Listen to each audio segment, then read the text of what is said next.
Welcome back to part 2, Bill, a WW1 Soldier.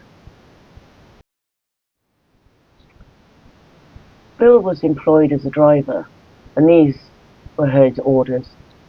Orders for drivers of motor cars, motor ambulance, cars and motor lorries. Drive in general.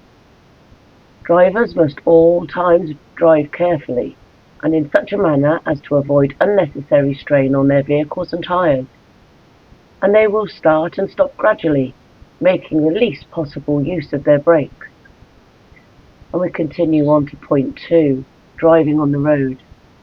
When coming to a steep incline, change to a lower gear early instead of waiting until the vehicle has lost all its reserve power. 3, rules of the road. Always drive on the right-hand side of the road when overtaking traffic. Pass it on your right, and when meeting traffic, pass it on your left. Vehicles must not be halted at or close to a road junction or corner where they cannot be clearly seen, unless a sentry is posted to warn of approaching traffic. Speed. Motor cars, ambulances and lorries and buses. On the road, cars and ambulances 20 miles an hour. Through towns and villages, 10 miles an hour. Lorries and buses, 10 miles an hour. And through the villages and towns, 6 miles an hour. Transport orders. No work other than that stated on the driver's transport order, which is to be undertaken without written order from an officer. Exceeding orders. No driver is to take a vehicle out of the park, yard or garage where running when the vehicle is stationary, or to test any vehicle unless under no man must leave his lorry without permission, or to tamper with the carburetor. Drivers must not permit their lorries to be overloaded except upon direct order of an officer. Cafes and establishments. No driver to leave the vehicle unattended to enter a cafe or establishment whilst on duty without permission of an officer. Breakdowns.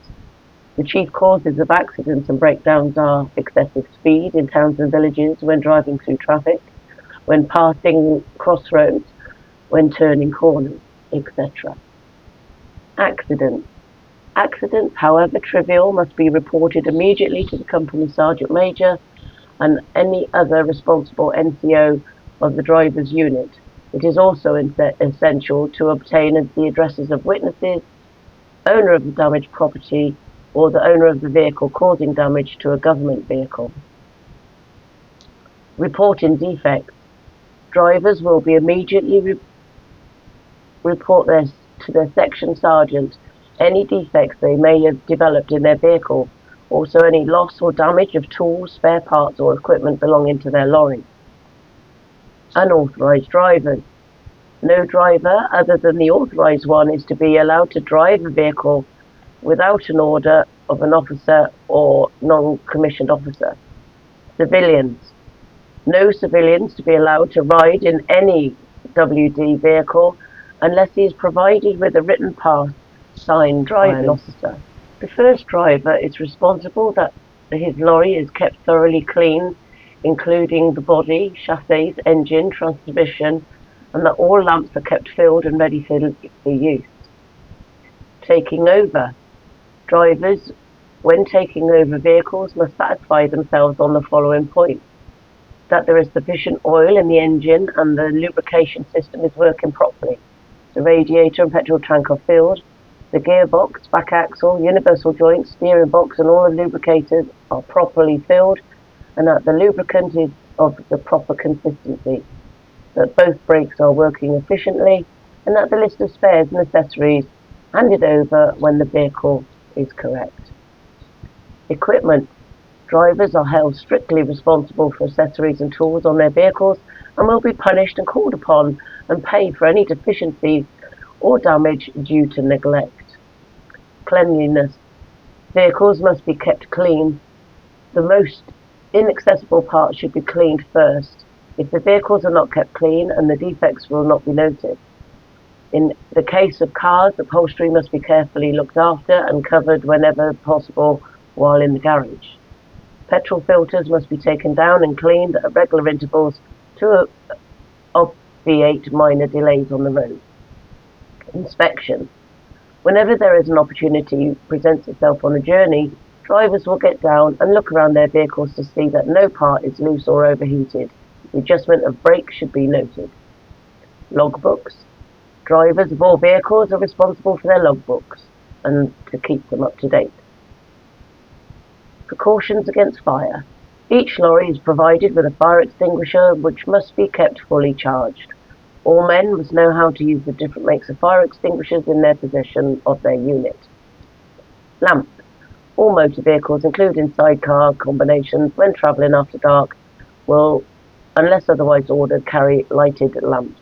One light will be placed near as possible to the extreme left of the vehicle to indicate its exact position. Even when using headlights, side lamps should be kept alight in order to indicate to the drivers of other vehicles the exact position of the approaching vehicle. Rear lights should be carried on the left-hand side of the vehicle. Great care should be taken that lamps are ready for use. Precautions against frost. In frosty weather, when a frost appears probable, radiators and acetylene generators must be emptied, unless a special anti-freezing mixture has been provided. Hoods or bonnets, whichever you recognise on vehicles. Great care must be taken to ensure that the hoods of the motor cars are not damaged through careless folding. They must not be folded until dry, and they must be securely fastened when down, in such a way that all hoop sticks do not chafe the material of the hood. Tailboards. Tailboards of the lorries on no account to be allowed to drop or swing. They should always be properly closed, or in the case of overhanging loads, chained before moving. Stones in tyres, which becoming embedded between the tyres of the lorries, must be removed.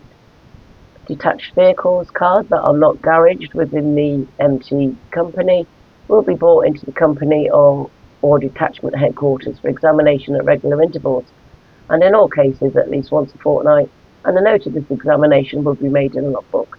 This is signed by B. Boyce, Major General, Director of Transport. Any book of orders for the soldiers during the war remained strict and consistent so that everybody knew what they had to do, when and how. See you in part 3.